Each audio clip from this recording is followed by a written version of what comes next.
اعوذ باللہ من الشیطان الرجیم بسم اللہ الرحمن الرحیم ولا تقولن لشیء، یہ بہت اہم واقعہ آ رہا ہے یہاں۔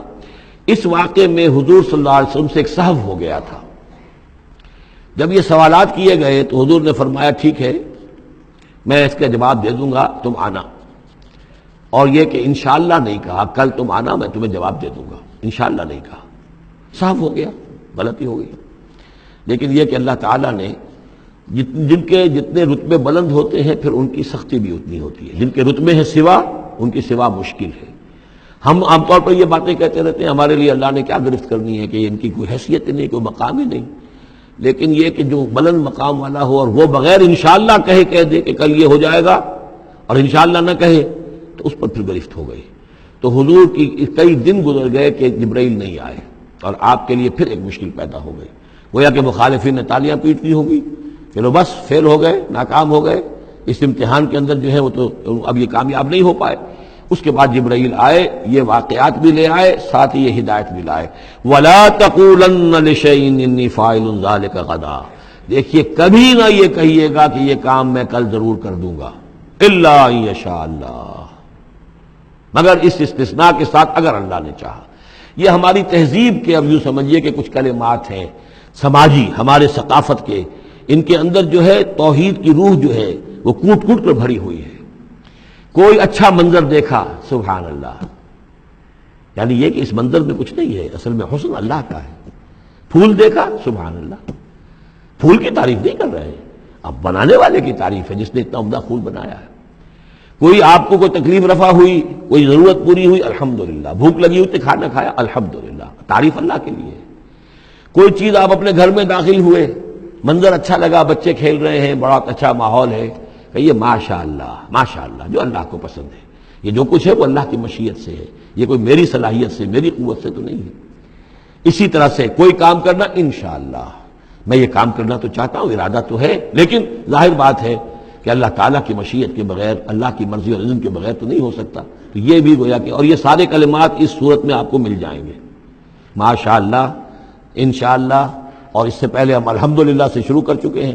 الحمدللہ الذی انزل علی عبدہ الکتاب ولم یجعل لہ عوجا ولا تقولن لشیء انی فاعل ذلک غدا الا ان یشاء اللہ واذکر ربک اذا نسیت، اور اپنے رب کو یاد کر لیا کیجئے جب آپ بھول جائیں، یعنی یہ کہ اگر کسی وقت بھول جائیں تو پھر جب یاد آ جائے، وَاذْكُرْ رَبَّكَ، تو پھر اللہ تعالیٰ کی طرف دھیان لگائیے۔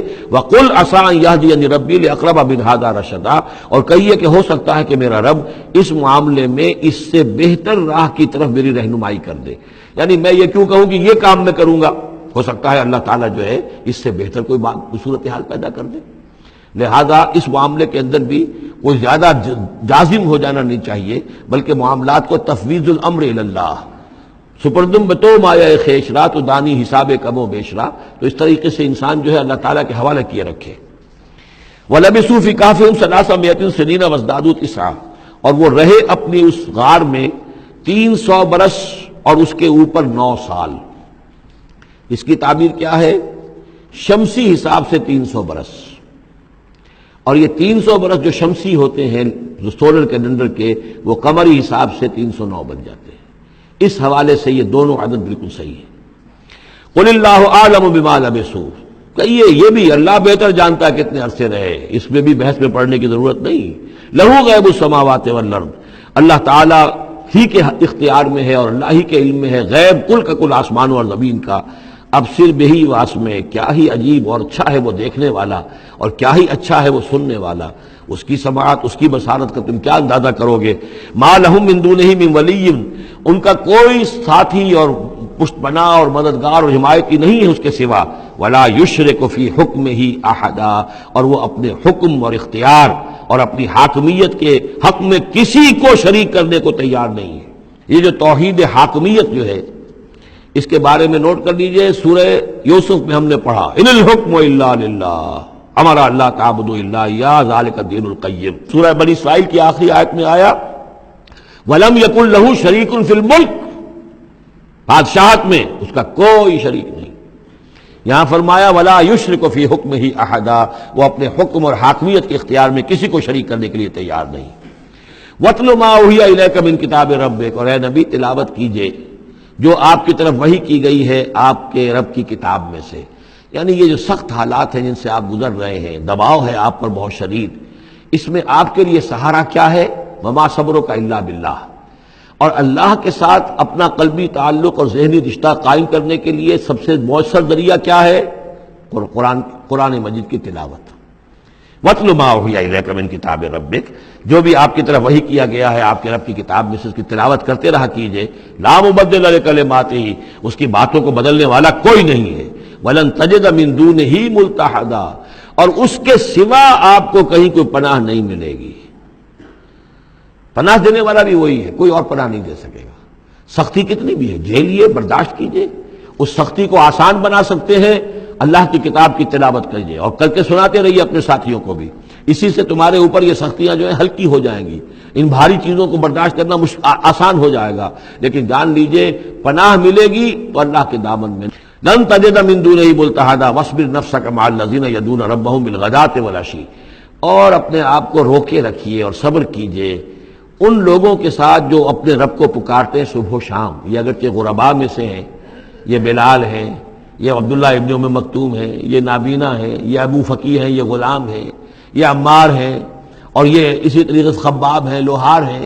یہ لوگ جو ہیں آپ ان کی رفاقت کو غنیمت سمجھیے. وَاصْبِرْ نَفْسَكَ مَعَ الَّذِينَ يَدْعُونَ رَبَّهُم بِالْغَدَاةِ وَالْعَشِيِّ يُرِيدُونَ وَجْهَهُ، وہ اللہ کی رضا کے طالب ہیں، طلبگار ہیں، اللہ سے محبت کرنے والے ہیں. وَلَا تَعْدُ عَيْنَاكَ عَنْهُمْ، اور دیکھیے آپ کی نگاہیں ان سے ہٹ کر ادھر نہ جائیں جن کے پاس دولت ہے. انہم ترید زینت الحیات الدنیا، کہیں آپ کی نگاہ ادھر نہ جائے جہاں زیبائش ہے، آرائش ہے، دنیا کی چمک دمک ہے، دولت ہے. آپ ولید بن مغیرہ کی طرف تو متوجہ ہوں اور عبداللہ ابن ام مکتوم کی جانب نہ ہو. معاذ اللہ، ایسا نہ کیجیے. یہ بالکل وہی بات ہے جو ہم سورہ حجر میں بھی پڑھ چکے ہیں. وَلَا تَمُدَّنَّ عَيْنَيْكَ إِلَىٰ مَا مَتَّعْنَا بِهِ أَزْوَاجًا مِّنْهُمْ زَهْرَةَ الْحَيَاةِ الدُّنْيَا. یہ جو بھی ہم نے ان کو دے رکھا ہے دنیا کا ساز و سامان، چمک دمک، اس کی طرف آپ کی نگاہیں نہ اٹھے. وَلَا تَعْدُ عَيْنَاكَ عَنْهُمْ، آپ کی نگاہیں ان سے ہٹ کر، انہیں نظر انداز کر کے ان لوگوں کی طرف نہ متوجہ ہو جائیں. ترید زینت الحیات الدنیا، تو کیا آپ بھی دنیا کی، کہ لوگوں کو یہ گمان ہونے لگے، شک ہو جائے کہ آپ کی نگاہ میں بھی دنیا کی زینت کا جو ہے بہت اس کی اہمیت ہے. وَلَا تُطِعْ مَنْ أَغْفَلْنَا قَلْبَهُ عَنْ ذِكْرِنَا، اور مت بات مانیے اس کی جس کے دل کو ہم نے اپنی یاد سے غافل کر دیا ہے. وَاتَّبَعَ هَوَاهُ، اور جو اپنی خواہش نفس کی پیروی کر رہا ہے. وَكَانَ أَمْرُهُ فُرُطًا، اور اس کا کام جو ہے وہ اعتدال سے بہت ادھر ادھر ہو گیا ہے. صدق اللہ العظیم.